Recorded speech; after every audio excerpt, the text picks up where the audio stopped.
ഒരിക്കൽ ശിഷ്യന്മാരുടെ ഇടയിൽ ഒരു തർക്കമുണ്ടായി. തർക്കം മറ്റൊന്നുമല്ല, ആരാണ് വലിയവൻ.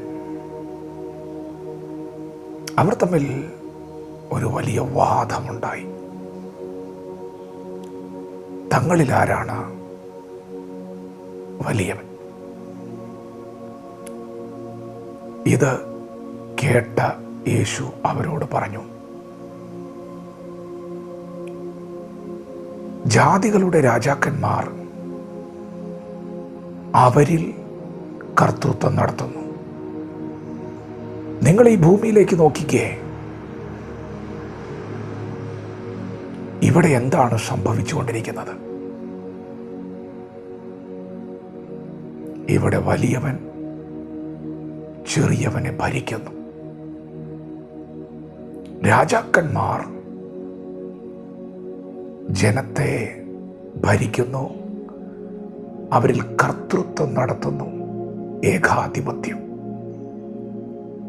അതാണ് നിങ്ങൾ ഈ ലോകത്തിൽ ജാതികളുടെ ഇടയിൽ കാണുന്നതെങ്കിൽ എന്നെ അനുഗമിക്കുന്ന നിങ്ങളോട് ഗുരുവിന് പറയാനുള്ളത്, നിങ്ങളിൽ വലിയവൻ ഇളയവനെ പോലെയാകണം. പ്രിയപ്പെട്ടവരെ, യേശു വന്നത് ദൈവരാജ്യം സ്ഥാപിക്കുവാനാണ്.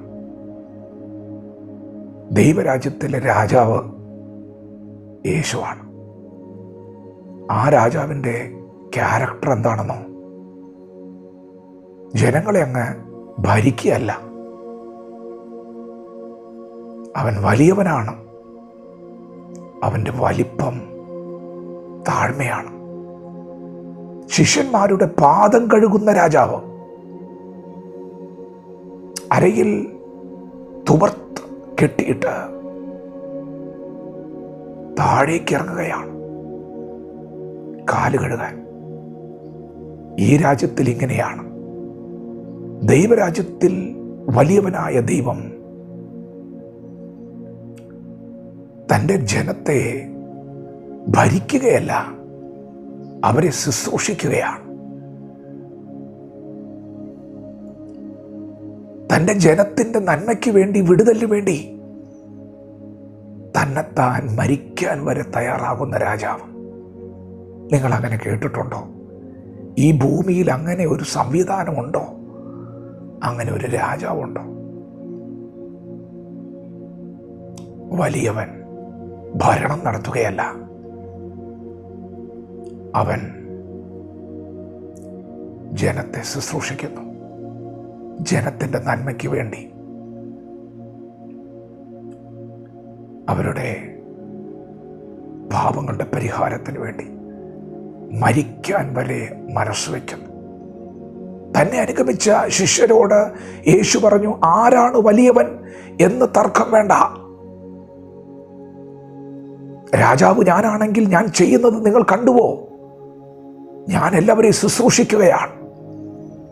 ഞാൻ കൂട്ടുകാരന് വേണ്ടി, ജനത്തിന് വേണ്ടി, സമൂഹത്തിന് വേണ്ടി പ്രാണൻ കൊടുക്കാൻ വന്നിരിക്കുകയാണ്. ഇവിടെ ഇങ്ങനെയാണ്. യേശുവിനെ അനുഗമിക്കുന്ന സഹോദര, സഹോദരി, ആരാണ് വലിയവൻ എന്ന വാദം ഈ ഭൂമിയിലുണ്ട്. കാരണം ഇവിടുത്തെ സ്പിരിറ്റ് അങ്ങനെയാണ്. വലിയവനാകുക, ഭരിക്കുക. ദൈവരാജ്യത്തിലാണ് നീ പ്രവേശിക്കുന്നത്. അവിടെ എങ്ങനെയാണെന്നോ? അവിടെ ശുശ്രൂഷയാണ്. യേശു കർത്താവ് മധ്യസ്ഥ പ്രാർത്ഥന ചെയ്യുമ്പോൾ പ്രാർത്ഥിച്ചത് എന്താണെന്നോ? പിതാവേ, നാം ഒന്നായിരിക്കുന്നത് പോലെ അവരും നമ്മിൽ ഒന്നാകണം. യേശു വലിയവനാണ്.